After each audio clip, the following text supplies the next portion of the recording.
நான் இன்னொரு பெட் கேட்டு பார்க்கறேன். எதுக்காக இன்னொரு பெட்? என்னை விட்டு நீங்க எப்பவும் பிரிய கூடாது. எலிசபெத், இப்படி எல்லாம் பேசாத, என்னால தாங்க முடியல.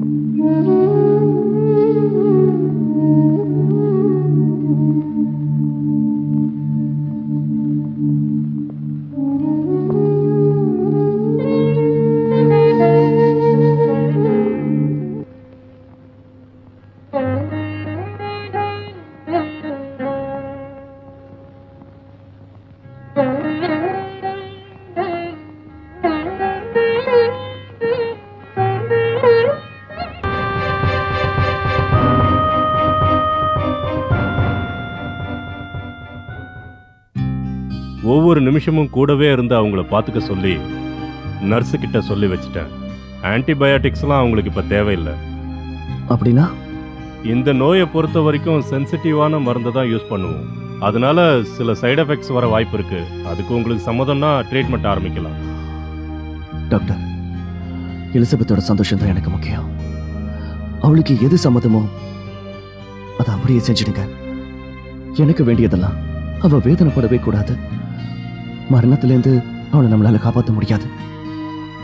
அந்த வேதனையை போக்க நீங்க என்ன வேணாலும் செய்யுங்க. அப்புறம் இன்னொரு முக்கியமான விஷயம், இந்த வியாதிக்கு ட்ரீட்மெண்ட் கொடுக்கறது ரொம்ப கஷ்டமான காரியம். ஒரு தடவை ட்ரீட்மெண்ட் ஆரம்பிச்சிட்டா நடுவில் நிறுத்தக்கூடாது. அப்படி நிறுத்திட்டா ஒவ்வொரு நரம்புக்குள்ளேயும் சுருக்கு சுருக்குன்னு குத்தி வலி அதிகமா இருக்கும். அவங்களால தாங்க முடியாது. எவ்வளவு நாள் ஆனாலும் எவ்வளவு பணம் செலவானாலும் அவளுக்கு ட்ரீட்மெண்ட் பண்ணுங்க டாக்டர். ட்ரீட்மெண்ட் ஒரு நாள்ல முடியுமா, வாரத்துல முடியுமா, மாசத்துல முடியுமான்னு தெரியாது. ஒரு வாரத்துக்கான ட்ரீட்மெண்ட் செலவு மட்டுமே 30,000 ரூபாய் ஆகும். ஒரு இன்ஜெக்ஷனோட விலை மட்டும் 2,000 ரூபாய். அதை டெய்லி போட வேண்டி வரும். பணம் எனக்கு ஒரு பிரச்சனையே இல்லை டாக்டர். இந்த உலகத்திலேயே நல்ல மருந்து, நல்ல சிகிச்சை எல்லாம் அவளுக்கு கிடைக்கணும். அதை நான் கொடுப்பேன்.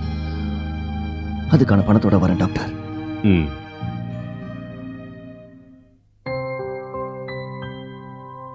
நீ என்கிட்ட எவ்வளவு பணம் வேணும்னு கேட்ட? 50,000 ரூபாய். 50,000 ரூபாய். அந்த பணம் மட்டும் போதுமா? போதுமா? அது எதுக்குன்னு நான் உங்ககிட்ட கேட்க போறதில்ல.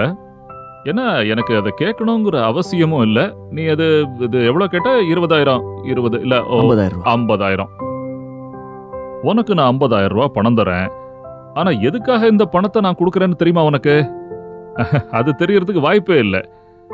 அன்னைக்கு நீ என்னோட சொத்துல இருந்து ஒரு பைசா கூட வேண்டான்னு சொல்லிட்டு வெளியே போன.